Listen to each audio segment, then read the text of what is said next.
Donc le diable a ravagé la famille de ce pauvre garçon. À l'époque, évidemment, il était jeune. Le diable a ravagé. On doit manger seulement à l'aube. On doit faire ceci. C'est quelle nourriture qui doit être mangée seulement à une certaine heure? Le poulet là, que tu avais tué, que les autres avaient mangé là, c'était toi? Attention, ne mangez pas un repas offert aux idoles. Ne mangez pas un repas offert aux idoles. Et donc, dans le monde d'aujourd'hui, on pense que quand on dit le repas offert aux idoles, ou quand on parle des idoles, on parle simplement d'une chose qui a une certaine forme et devant laquelle on s'incline. Pas forcément.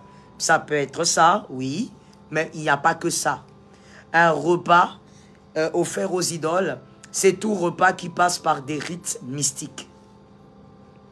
Tout repas qui passe par des rituels mystiques. Il y a dans certaines coutumes en Afrique où lorsqu'il y a une cérémonie, que ce soit de mariage, que ce soit de deuil ou que ce soit une certaine cérémonie de fête, on prend un repas qu'on met dans une assiette, on la couvre et on la laisse dehors. Ça va passer nuit dehors.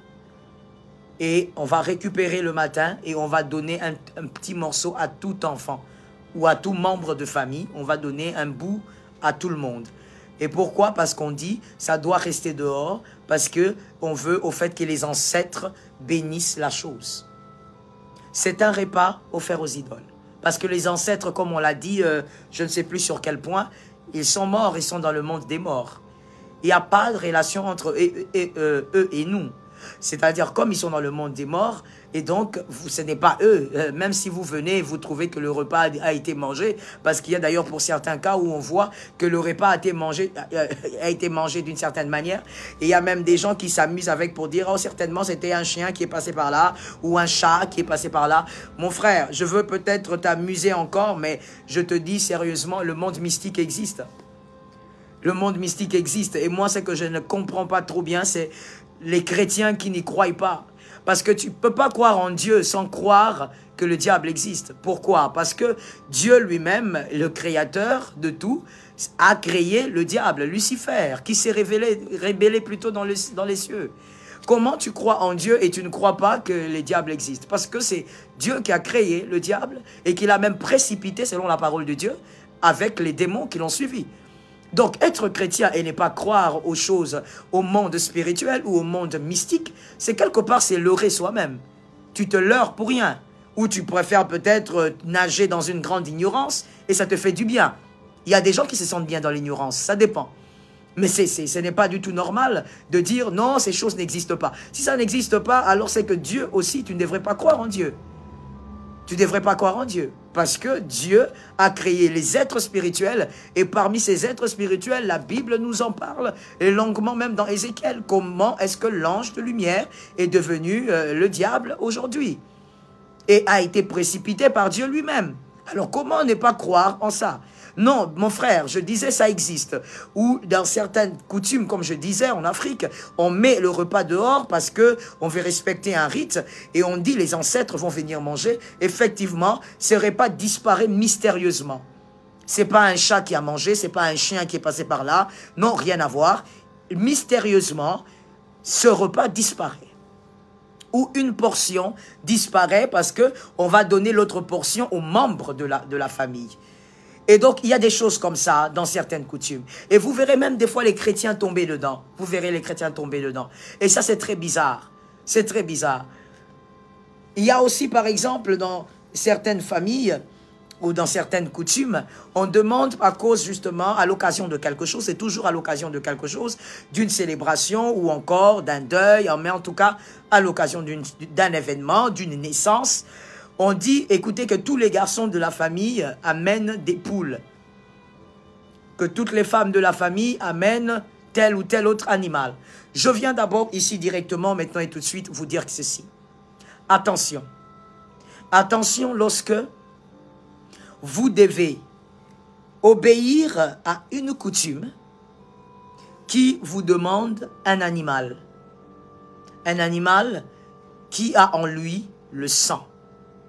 Dans l'ancienne alliance, Dieu avait interdit que l'on mange la bête avec le sang.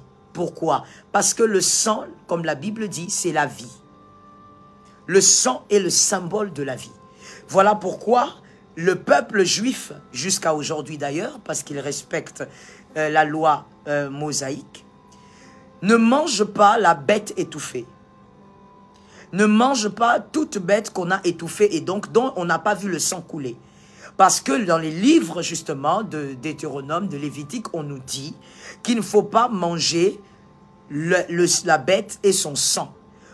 Et Dieu donne la raison parce que le sang, c'est la vie.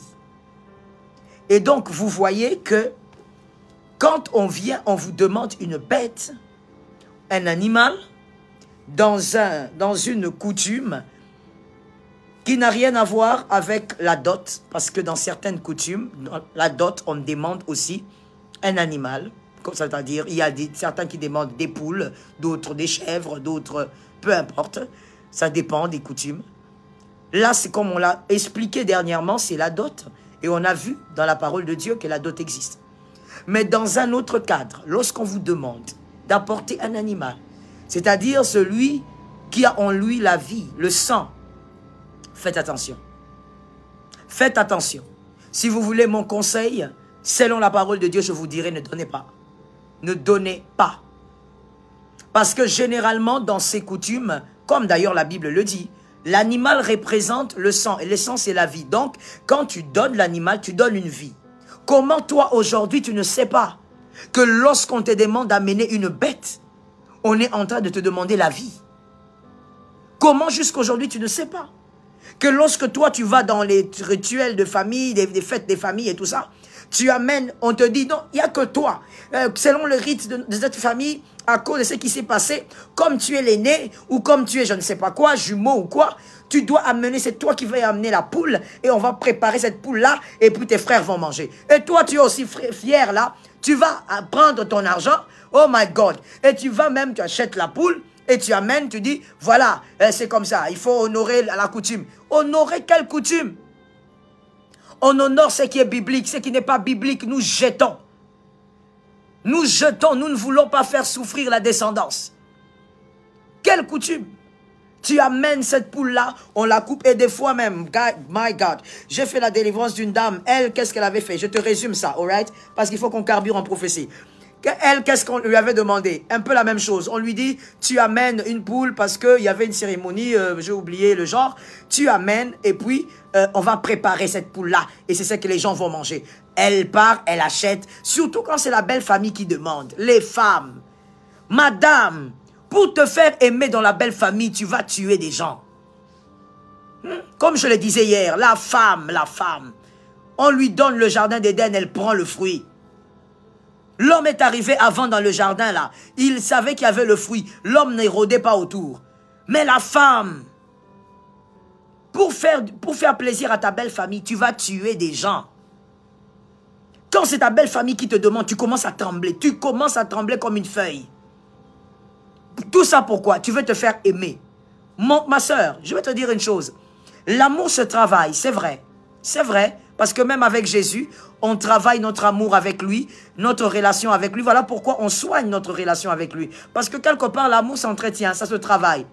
Mais il faut voir à quel prix. À quel prix tu travailles ton amour pour ta belle famille? À quel prix? C'est-à-dire, toi, quand ta belle famille te demande quelque chose, tu arrêtes de réfléchir.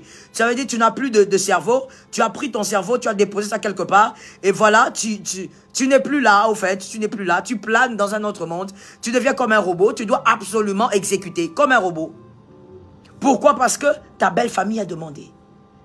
Tu vas mourir, ma soeur. Hein? Tu vas mourir, la belle famille là va rester. Tu vas tuer tes enfants pour rien. Et si tes enfants commencent encore à mourir comme ça, en chaîne, c'est cette même belle famille qui va t'indexer. Monsieur, ne va pas faire des choses pour plaire à ta belle famille au-delà de ce qui est normal. Donc je vous disais, cette sœur pour qui j'ai fait la délivrance, cette dame mariée avec je ne sais plus combien d'enfants, on lui a dit, tu amènes la poule.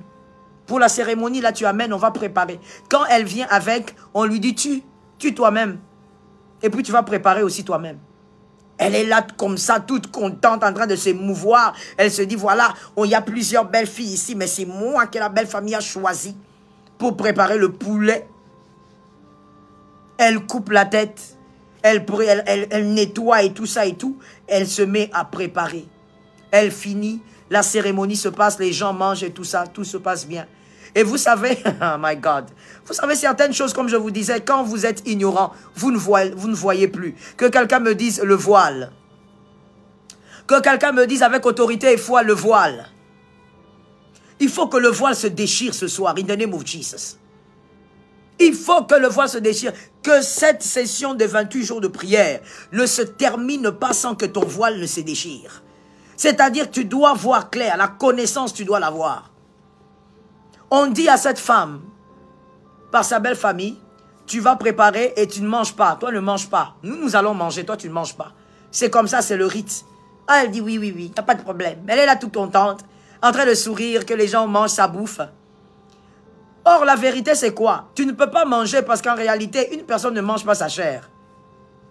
En tout cas, selon leur rite là. C'est ce qu'il y avait. Moi, je ne sais pas pour les autres, mais moi, je te parle d'un cas particulier. Selon leur rite là, c'est ce qui était. Une personne ne peut pas manger sa propre chair. Donc, les autres ont mangé. Après ce jour, elle a commencé à faire des cauchemars de cimetière. Elle se voyait dans les cimetières systématiquement. Elle était tout le temps. Soit elle est debout dans un cimetière, soit elle dort sur une tombe, soit elle est en train de traverser un cimetière. Et quand elle traverse, au fait, elle traverse pour ne pas aller au-delà. Elle marche un peu et puis elle s'arrête. Ça veut dire qu'elle ne voyait que des cimetières. Elle ne comprenait rien. Depuis là, elle a parlé à son mari lui a dit, oh écoute, toi tu es toujours comme ça, toi tu t'es fait des films quand tu veux, tu exagères avec tes histoires de rêve. Ma soeur, si tu meurs aujourd'hui, dans cette caisse-là, on ne fait pas des caisses doubles. Qui a entendu? Ramasekaya. Qui a entendu? Il faut qu'on carbure en prophétie. Qui a entendu? On ne fait pas des caisses doubles. C'est-à-dire si tu meurs là, c'est pas ton mari qui va t'accompagner à côté. Il va même pas vouloir t'accompagner à côté. Il va même pas désirer être tout près là. Si tu meurs aujourd'hui, mon frère, c'est pas ta femme qui va dire « Agrandissez le cercueil pour que je meure à côté de mon lovely husband. » Non. Tu vas aller seul, proprement seul. La femme commençait à voir des choses, mais le mari dit « C'est n'importe quoi. Tu as tes rêves et tu me fatigues avec. Tu exagères avec tes histoires de rêves. » La dame, heureusement qu'elle a été intelligente. Jésus a eu pitié d'elle. Jésus était un Dieu de compassion. Elle a dit non, non, non, je risque de mourir comme ça. Moi, je sais ce que je vois. Je n'arrive plus à dormir en rêvant autre chose. Je ne rêve que ça. Je ne rêve que de ça. Il faut que je trouve une solution. Elle a parlé à l'une de ses amies qui l'a amenée vers moi. Et quand elle vient, vous savez, c'est bizarre quand quelqu'un est voilé. Quand elle est devant moi, on prie et quand on finit, elle ne me raconte pas l'histoire au fait en famille. Parce que comme je vous l'ai dit, même avec le témoignage du monsieur, on ne fait pas le lien. Le diable s'organise pour que tu ne fasses pas le lien. Et qu'est-ce qu'elle me dit? Du coup, elle me dit simplement, voilà, j'ai fait des cauchemars, je suis venu chez vous parce que j'ai fait des cauchemars, je ne comprends pas pourquoi, je ne fais que des cauchemars où je suis dans des cimetières. Priez pour moi. Tu vois ça? Tu vois ça? Alors que lorsqu'on ne va pas à la racine, il y a un problème. Il faut déraciner. Si on coupe l'arbre, ça va pousser. Il faut déraciner. Et donc, moi, je lui ai dit, ah bon? Et heureusement que quand quelqu'un me parle de ses rêves, j'aime fouiner un peu plus. En tout cas, par expérience, je préfère. Parce qu'il y a beaucoup de choses que des fois, les humains ne voient pas. Et que des fois, à cause de l'ignorance, comme j'ai dit, on ne fait pas le lien. Et j'ai commencé à fouiner en lui posant des questions. Et c'est là qu'elle va me raconter maintenant l'histoire. Je lui ai dit, mais attends, madame, toi-même déjà, le poulet là, c'était toi? Elle sursaute, elle me dit, comment ça, pasteur? Je dis, mais c'est clair. Le poulet là, que tu avais tué, que les autres avaient mangé là, c'était toi. La vérité, c'est quoi? C'est que la majorité peut ne pas connaître, maîtriser les choses. Mais il y a toujours des gens qui veillent sur certaines coutumes en famille, qui connaissent la vérité. Qui savent que ce genre de rituel va amener la mort. Ils le savent. Et pour eux, au fait, pour eux, selon leur connaissance, ils se disent, c'est lorsque une personne mourra que nous serons tous protégés. Heureusement que Jésus est venu mourir pour nous, au nom de Jésus. Heureusement que le grand Rabouni est déjà mort une fois pour toutes et la résurrection a été manifestée. On a dû prier pour cette dame, faire une prière de délivrance. Ah, ma soeur, je t'assure, quand je te dis ne fais pas, c'est aussi pour protéger aussi ton pasteur, je te dis. Parce que des fois, vous allez faire des choses, vous revenez avec des bagages, et maintenant c'est ton pasteur qui doit faire 7 jours de jeûne. C'est ton pasteur qui doit commencer à s'enfermer pour prier pour toi, ma soeur. Épargne-nous, épargne-nous tous, épargne-nous. Épargne-nous. Je disais donc, on était, je crois, sur le 6e point, 6e, 7e. Attention, ne mangez pas la nourriture donnée aux idoles. Une nourriture qui passe par des rituels, une nourriture qui passe par des rites. On te dit, oui, il faut qu'on mange ça, on mange seulement la nuit, on doit manger seulement à l'aube, on doit faire ceci. C'est quelle nourriture qui doit être mangée seulement à une certaine heure? Évite un peu tout ça. Ce sont des repas donnés aux idoles. Ce sont des repas sacrifiés aux idoles. Aux idoles, ça veut simplement dire aux puissances diaboliques, tout simplement. Alors évite ça et n'introduis pas le mal dans la descendance. Ne soumets pas tes enfants à des combats qu'ils ne pourront pas gérer. Attention. Et ne soumets pas aussi tes enfants à des combats qui ne sont pas les leurs. Pourquoi? Chacun a sa destinée. Laisse Salomon affronter ses défis. Les défis de Salomon, c'était les femmes et autres. Laisse Salomon affronter ses défis. N'impose pas à ton fils un combat qui n'est pas le sien. Que l'Éternel t'épargne.